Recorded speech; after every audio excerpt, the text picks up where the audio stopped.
Grâce à leur altitude et leur climat idéal, ces collines sont aujourd'hui recouvertes à perte de vue de champs de thé.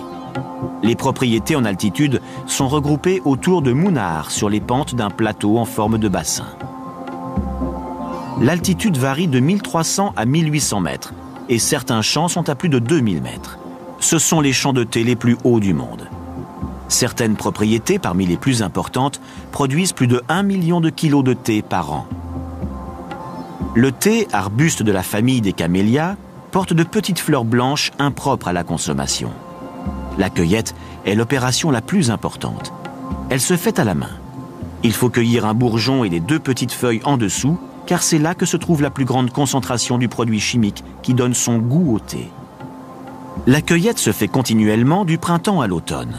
Les feuilles laissées sur les buissons déterminent la rapidité et la nature de la pousse. Le rythme de la cueillette doit suivre la croissance des nouvelles pousses. La cueillette du thé demande adresse et concentration. Une cueilleuse expérimentée peut facilement cueillir 100 kg de feuilles de thé par jour.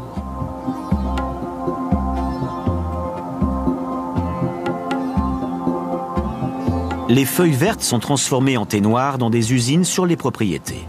Pour cela, le jus des feuilles de thé est extrait sur la surface de la feuille, où leur oxydation donnera le goût et la couleur caractéristiques de cette boisson.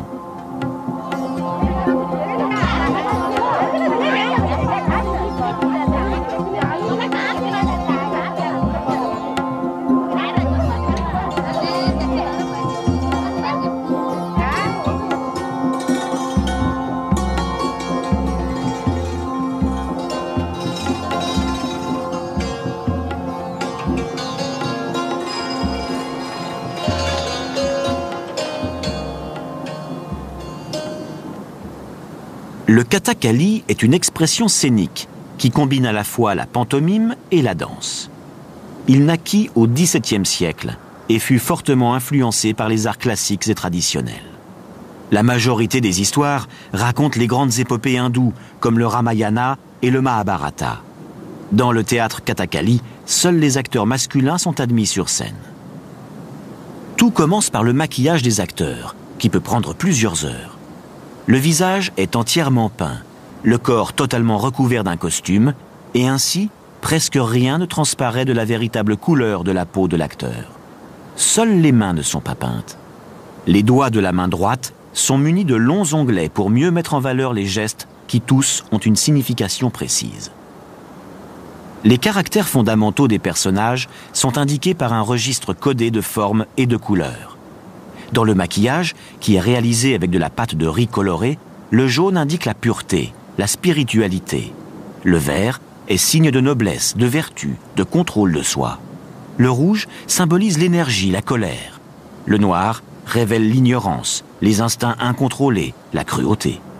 La couleur chair, pailletée de mica, est réservée aux femmes vertueuses, aux sages et aux brahmanes.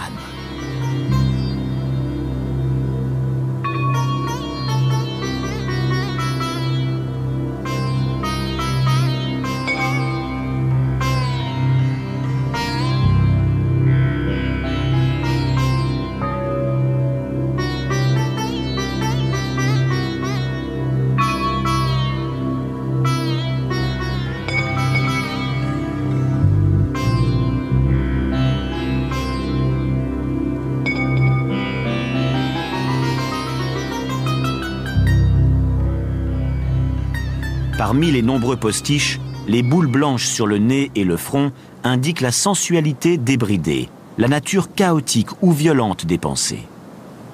Les bardes stylisées dénotent une nature instinctive. Blanches, elles indiquent la vertu.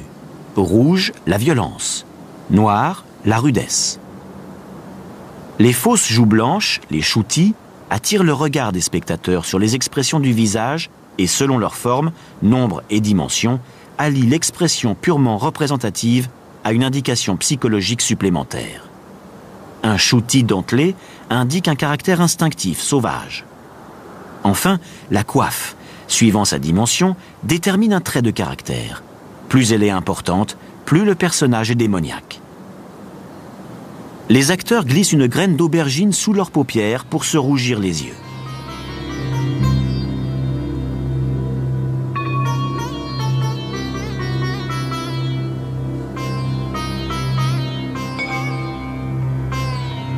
Les gestes de main, les positions du corps, les mouvements et les expressions sont répétés pendant des années.